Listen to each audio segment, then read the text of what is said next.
환영합니다, 여러분. 우리 어린이 친구들과 부모님들. 오늘 우리가 함께 아주 깊이 탐험할 놀라운 이야기가 있어서 이렇게 바로 찾아왔습니다.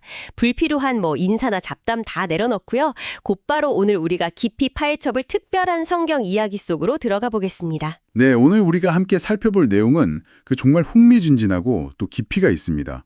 다정하고 지혜로운 할아버지 조엘이 사랑하는 소녀 조이에게 들려주는 아주 특별한 이야기인데요. 이 텍스트 안에는 한 사람의 극적인 변화, 그리고 그 변화를 세상이 어떻게 받아들였는지에 대한 그 치열한 역사적 현장이 담겨 있거든요. 네, 그렇죠. 그래서 오늘은 이 이야기 속에 숨겨진 놀라운 사실들이랑 가슴 벅찬 위로의 메시지를 여러분과 함께 하나하나 짚어보려 합니다. 좋습니다. 그럼 제가 먼저 그 다정한 조엘 할아버지가 되어서 이 텍스트를 그대로 읽어드리겠습니다. 눈을 감고 그 고대의 생생한 장면을 상상하며 들어보세요. 조엘야, 예수님을 만나고 완전히 새 사람이 된 사울은 가만히 있을 수가 없었어. 곧바로 유대인들이 모이는 회당으로 달려가서 예수님이 바로 하나님의 아들이시라고 아주 씩씩하게 외치기 시작했단다. 이 놀라운 모습을 본 사람들은 눈이 휘둥그레졌지. 아니, 저 사람은 며칠 전만 해도 예수님 믿는 사람들을 모조리 잡아가려고 씩씩거리며 오던 그 무서운 사울이 아니야? 사람들이 웅성거렸지만 사울은 더욱 힘을 내어 예수님이 우리가 기다리던 구원자이심을 확실하게 증명했단다. 다메섹에 살던 유대인들은 사울의 엄청난 변화에 너무나 당황했어. 시간이 조금 지나자 예수님을 믿지 않는 유대인들은 배신자 사울을 죽이기로 무서운 계획을 세웠어. 사울이 성 밖으로 나가지 못하게 밤낮으로 성문을 꼼꼼하게 지키고 있었지. 이 소식을 들은 사울의 제자들은 깜깜한 밤에 사울을 커다란 광주리에 담아서 성벽 아래로 밧줄을 매달아 몰래 탈출시켜 주었단다. 무사히 도망친 사울은 예루살렘으로 가서 예수님의 다른 제자들과 친구가 되고 싶었어. 하지만 제자들은 여전히 사울을 무서워했지. 저 사울이 제자고 된 척하면서 우리를 속이고 다 잡아가려는 게 틀림없어 하고 아무도 사울을 믿어주지 않았단다. 사울은 얼마나 외롭고 슬펐을까. 바로 그때 사울의 손을 따뜻하게 잡아준 사람이 있었어. 예전에 자기 땅을 팔아 가난한 사람들을 도와주었던 바나바라는 훌륭 제자였지. 바나바는 사울을 데리고 사도들에게 가서 사울이 길에서 어떻게 예수님을 만났는지, 그리고 다메섹에서 얼마나 용기 있게 예수님을 전했는지 하나하나 자세히 설명해 주었단다. 바나바 덕분에 제자들은 사울을 믿게 되었고, 사울은 제자들과 함께 지내며 예루살렘에서도 예수님의 이름을 아주 담대하게 전했어. 사울이 헬라 말을 하는 유대인들에게도 복음을 전하자 그들 역시 화가 나서 사울을 죽이려고 했어. 그래서 형제들은 사울을 안전한 가이사랴로 데리고 갔다가 사울의 고향인 다소라는 곳으로 멀리 보내주었단다. 조이야, 이렇게 사울이 목숨을 걸고 복음을 전하고 또 핍박을 피해 떠나는 동안 유대와 갈릴리와 사마리아의 모든 교회에는 참 신기하게도 아주 편안하고 든든한 시간이 찾아왔어. 사람들은 하나님을 더 깊이 사랑했고 성령님의 따뜻한 위로를 받으며 믿는 사람들의 수가 매일매일 더 많아졌단다. 와, 정말 생생하게 된 걸 들었습니다. 이 이야기 처음 시작부터 사실 시각적으로 굉장히 충격적이거든요. 여러분 방금 이야기 들으셨나요? 그 무섭고 막 세상에서 가장 당당했던 사울이 캄캄한 밤에 그 커다란 광주리에 담겨가지고 성벽을 몰래 내려와야 했어요. 네, 광주리에 담겨서요. 보통 우리가 영웅들의 탈출기다 하면은 멋진 말 타고 칼 휘두르면서 그 굳게 닫힌 성문 극적으로 돌파하는 거 상상하잖아요. 그렇죠. 영화 같은 장면이죠. 근데 생선이나 과일 담던 그 투박한 광주리에 막 쭈그려 앉아서 밧줄 하나에 덜렁덜렁 매달려 내려오다니요. 그 대비가 사실 이 이야기의 가장 매력적인 포인트 중 하나입니다. 그 당시 다메섹 성벽이 어마어마한 규모였거든요. 역사적으로 보면 두꺼운 이중 성벽으로 둘러싸인 거대한 요새 도시였어요. 이중성벽이요? 네. 그리고 성문은 밤낮으로 경비병들이 삼엄하게 지키고 있었고요. 사울 죽이려는 사람들이 출입구를 철저하게 막아버린 거죠. 완전히 포위된 거네요. 맞아요. 이때 제자들이 쓴 광주리가 원어로 보면 일상적인 작은 바구니가 아니라 사람 하나가 웅크리고 들어갈 수 있을 만큼 아주 거대한 그물망 같은 짐바구니였습니다. 아, 그러니까 그 높은 요새 성벽에 무슨 작은 창문 같은 곳으로 밧줄 연결해가지고 진짜 짐짝처럼 대롱대롱 매달려서 몰래 내려왔다는 거잖아요. 네, 짐짝 취급이었죠. 상상만 해도 진짜 아찔하고 또 한편으로는 좀 우스꽝스러운데요. 예전에 사울이라면 이거 감히 상상도 못할 일 아닙니까? 당연히 못하죠. 당대 최고의 엘리트 교육 받은 사람이었으니까요. 네, 바리새인 중에 바리새인이었고 대제사장 권력 등에 업고 막 기세 등등하게 걷던 사람인데 내가 누군데 감히 이런 생선광주리에 타야 돼? 하고 불같이 화를 낼 법도 한데요. 일반적인 사람이라면 자존심이 상해서 절대 견딜 수 없었겠죠. 그 광주리에 타는 순간 사울은 자기가 그동안 쌓아왔던 사회적 지위나 명예 이런 게 완전히 끝났다는 걸 온몸으로 받아들여야 했을 겁니다. 진짜 체면이 바닥까지 구겨진 거네요. 근데 사울은 조금도 부끄러워하지 않았습니다. 왜냐하면 그의 내면에 거대한 그 심리적 지각 변동이 일어났기 때문이거든요. 아, 지각 변동이요? 네, 예수님 만나고 난 후에 삶의 목적이 완전히 재편된 겁니다. 더 이상 율법학자로서의 자존심이나 세상의 존경 이런 게 하나도 중요하지 않았던 거죠. 오직 예수님만 중요해진 거군요. 맞아요. 예수님을 전할 수만 있다면 사람들의 손가락질을 받든 짐짝처럼 광주리에 담겨 내려가든 어떤 고난이나 굴욕도 기꺼이 감수하는 진짜 제자로 완전히 다시 태어난 겁니다. 아, 자존심을 버리고 생명을 선택한 거네요. 정말 감동적입니다. 고난 두려워하지 않는 진짜 제자의 모습이 어떤 건지 막 생생하게 와닿는데요. 그렇죠. 근데 여러분 이게 간신히 목숨 건져서 예루살렘으로 갔을 때 상황이 그 광주리 탈출할 때보다 훨씬 더 춥고 가혹했습니다. 네, 아주 냉담했죠. 죽을 고비 넘겨서 도착했는데 정작 예수님 제자들한테 다가가니까 아무도 사울을 안 믿어줬어요. 다들 피하면서 저 사울이 제자된 척하면서 우리 속이고 다 잡아가려는 게 틀림없어 막 이러면서 수군거렸잖아요. 여기서 우리가 예루살렘 제자들이 느꼈을 그 공포의 무게를 좀 제대로 이해해야 합니다. 단순히 쟤 옛날에 우리 괴롭히던 나쁜 애야 이 정도 반감이 아니었거든요. 더 무서운 존재였나요? 그럼요.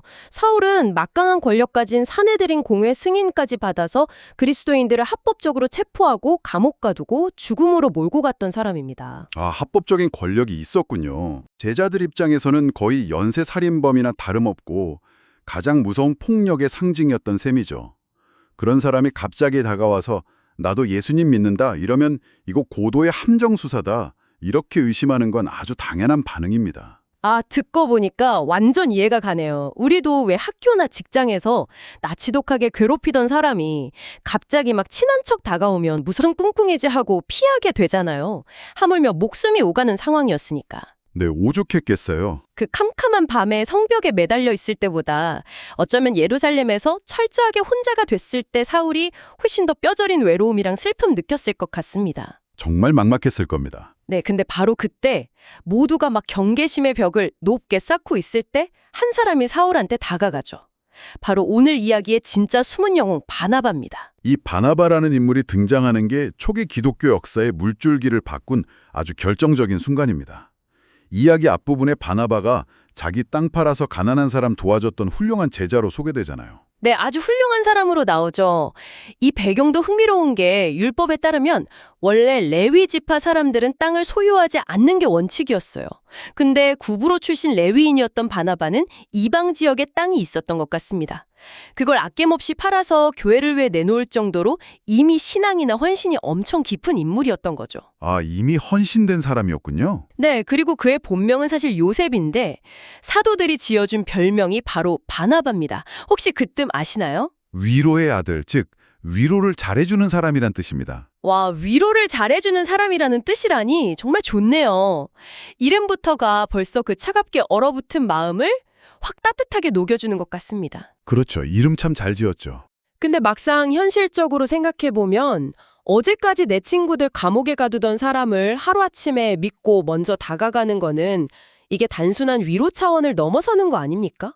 정말로 용기가 아니라 좀 너무 순진하고 무모한 거 아닐까 싶은데요. 도대체 무슨 근거로 사울을 덥석 믿은 거죠? 아주 예리한 지적입니다. 바나바 행동이 결코 막 순진함이나 무모함에서 나온 게 아니었거든요. 막연하게 사람 다 착할 거야 이런 감상주의자가 아니었어요. 그럼 어떻게 믿은 거예요?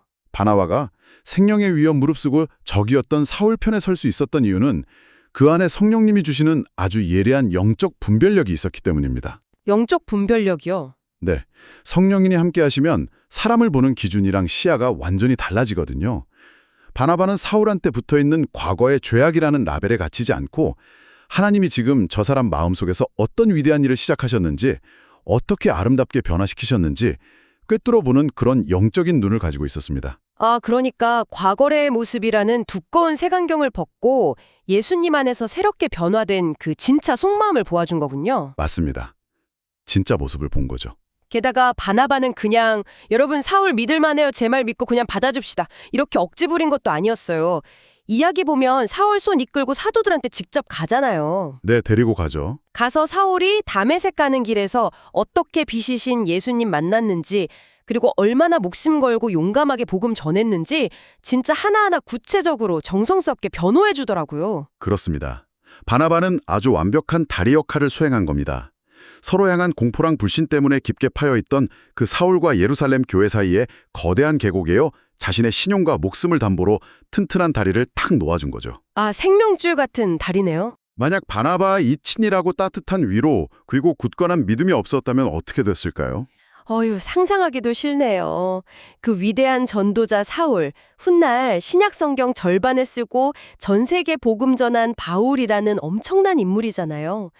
끝내 그 교회에 못 들어가고 밖에서 겉돌다가 잊혀졌을지도 모릅니다. 충분히 그럴 수 있었죠.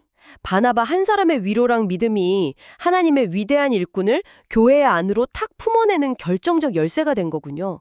참 대단합니다. 근데 이야기 후반부로 넘어가면 조금 짚고 넘어가야 할 단어들이랑 신기한 장면이 나오거든요. 네, 어떤 부분이죠? 사울이 예루살렘에서도 복음 전하는데 하필 헬라 말을 하는 유대인들에게 전하다가 화를 자초하잖아요. 아, 네, 그 부분. 역사적 배경을 알면 이야기가 훨씬 더 입체적으로 보입니다. 여기서 헬라말을 하는 유대인이란 이스라엘 본토 밖에서 태어나서 당시 공용어인 헬라어 쓰면서 헬라 문화에 익숙했던 디아스포라 유대인들을 말하거든요. 디아스포라 유대인들이요? 네, 근데 중요한 건 사울 역시 다소라는 헬라 철학의 중심지 출신입니다. 아, 사울도 같은 배경이군요. 맞아요. 같은 헬라파 유대인이었던 거죠. 그러니까 사울은 자신과 배경이 같은 가장 논쟁하기 까다로운 지식인 유대인들을 찾아가서 복음을 전한 겁니다. 가장 뼈 때리는 곳으로 간 거네요. 그렇죠.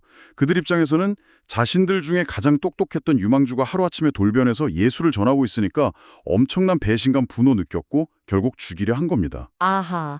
그래서 상황이 너무 험악해지니까 형제들이 사울을 그 안전한 항구 도시 가이사랴로 데려갔다가 결국 고향인 다소로 아예 멀리 피난 보내버린 거군요. 네, 도피를 시킨 거죠. 사울은 계속 죽을 고비 넘기고 쫓겨다니고 급기야 고향으로 도망치듯 떠나야 했네요. 근데 여기서 정말 제가 이해할 수 없는 역설이 등장합니다. 네네. 마지막에 보면 이렇게 핍박이 심한 상황인데 참 신기하게도 유대와 갈릴리와 사마리아의 모든 교회에 아주 평안하고 든든한 시간이 찾아왔다. 이렇게 기록돼 있어요. 폭풍우가 산창 몰아치고 있는데 어떻게 평안이 올 수 있죠? 그게 바로 세상이 말하는 평안과 성경이 말하는 진짜 평안의 차이입니다.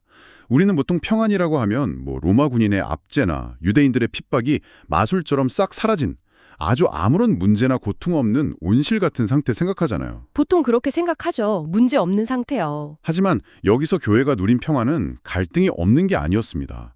세상의 핍박, 거친 파도는 여전히 그들을 향해 무섭게 몰아치고 있었거든요. 사울 같은 뛰어난 지도자가 막 쫓겨나는 위기 상황이기도 했고요. 그러니까요. 밖에서는 계속 칼바람이 불고 있었는데 평안했다니요. 그건 그 칼바람 막아주는 혹은 그 바람 속에서도 굳건히 버티게 해주는 엄청나게 튼튼한 무언가가 성도들 내면을 딱 감싸고 있었다는 뜻이겠네요. 완벽한 이해입니다. 성경은 그 튼튼한 무언가를 두 가지로 명확하게 설명합니다. 두 가지요? 첫째는 성도들 내면에 하나님을 두려워하고 사랑하는 마음, 즉 경외가 굳건히 자리 잡았기 때문입니다. 세상 권력자들보다 하나님을 더 크고 두려운 분으로 인식했으니까 세상이 안 무서웠던 거죠. 아, 하나님이 더 크시니까요. 맞습니다. 그리고 둘째는 성령님이 부어주시는 든든한 위로가 있었기 때문입니다. 외부 핍박 거슬수록 성령님께서 순간순간 그들 다친 마음 싸매주시고 안 흔들리게 강력한 위안을 부어주신 거죠.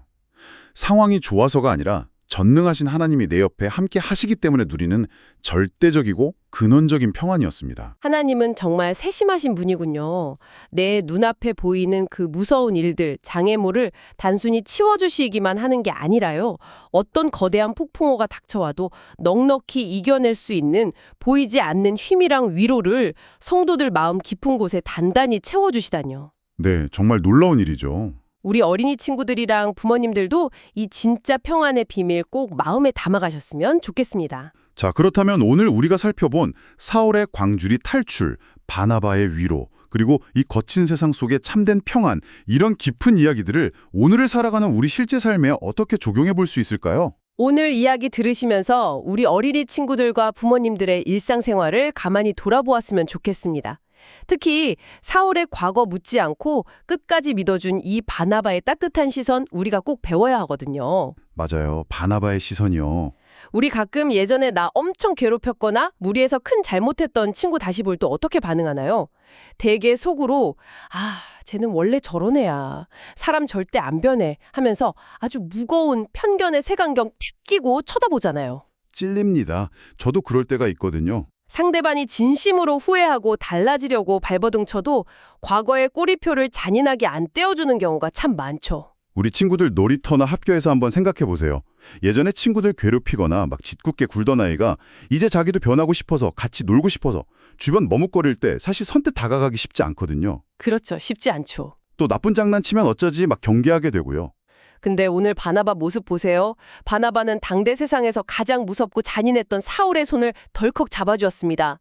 두려움보다 먼저 하나님이 일하실 것을 믿는 그 사랑을 선택한 거죠. 그 피하는 외톨이 친구 몰 때 바나바처럼 용기 내보는 겁니다. 부모님들도 마찬가지겠네요. 그럼요. 직장이나 사회 모임에서 누군가 향한 과거 편견이나 꼬리표 때문에 먼저 마음문 닫아버린 적 없는지 이 바나바의 넓은 마음을 우리 삶의 거울로 삼아야 합니다. 우리 다 같이 오늘부터 바나바처럼 좀 멋진 다리 역할을 해보기로 다짐해 볼까요?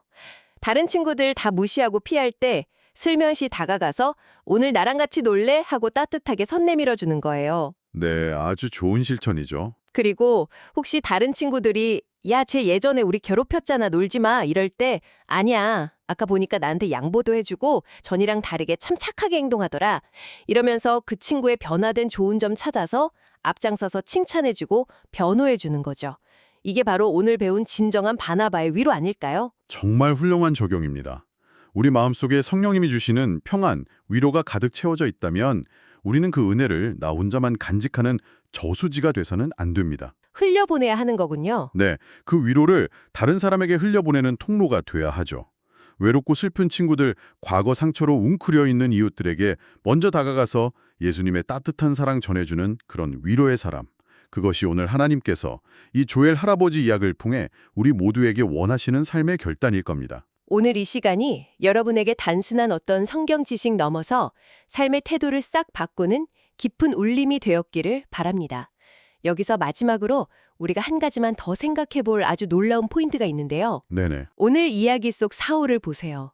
예루살렘 교회에 가장 힘들게 하고 핍박했던 그 사람이 결국에는 바나바 도움받아서 초기 교회에 가장 크게 세우고 전 세계에 복음 전하는 위대한 바울이 됐잖아요. 그렇죠. 가장 큰 일꾼이 되죠. 이걸 우리 삶에 딱 비추어 보면 지금 당장 나 속상하게 하고 힘들게 하는 그 친구, 그 사람이 어쩌면 하나님의 크신 은혜 안에서 확 변화돼가지고 훗날 나를 가장 크게 돕는 든든한 동역자나 위대한 일꾼으로 쓰임 받을지 모르는 일 아닐까요? 맞습니다. 우리가 편견의 문 달아버려서 그 놀라운 교회 가로막고 있는 건 아닌지 진지하게 생각해 보게 되네요. 자, 이렇게 아주 깊고 벅찬 이야기의 여정을 마쳤습니다. 청취자 여러분, 우리 친구들은 오늘 이 이야기를 듣고 마음속으로 무엇을 결심했나요? 이제 우리가 각자 마음속에 다짐한 결심들을 기억하며 함께 두 손을 모으고 기도로 오늘 시간을 경건하게 마무리하겠습니다. 여러분도 계신 자리에서 눈을 감고 이 기도의 진심으로 마음을 모아주시기 바랍니다. 사랑의 하나님 아버지, 참 감사합니다. 모두가 두려워하던 사울을 끝까지 믿어주고 손을 잡아주었던 바나바의 따뜻한 이야기를 들려주셔서 감사합니다. 하나님, 저도 바나바처럼 친구들을 겉모습으로 판단하지 않고 예수님의 눈으로 바라보는 넉넉한 마음을 가지게 해주세요. 친구가 외톨이처럼 혼자 있을 때 먼저 다가가서 손을 내밀고 칭찬과 위로를 전하는 착한 어린이가 되게 도와주세요. 또 살아가면서 힘들고 무서운 일을 만날지라도 성령님이 주시는 든든한 위로 덕분에 언제나 제 마음이 평안하고 기쁠 수 있게 지켜주세요. 저에게 매일매일 참된 위로와 평안을 주시는 예수님의 이름으로 기도드립니다. 아멘. 조이야, 예수님을 핍박하던 사울이 이렇게 멋지게 변한 동안 예루살렘에 남아있던 베드로 할아버지는 또 어디서 어떤 놀라운 기적을 행하고 있을까? 아주 신기한 기적이 기다리고 있는 다음 이야기도 할아버지랑 같이 기대하며 읽어보자꾸나.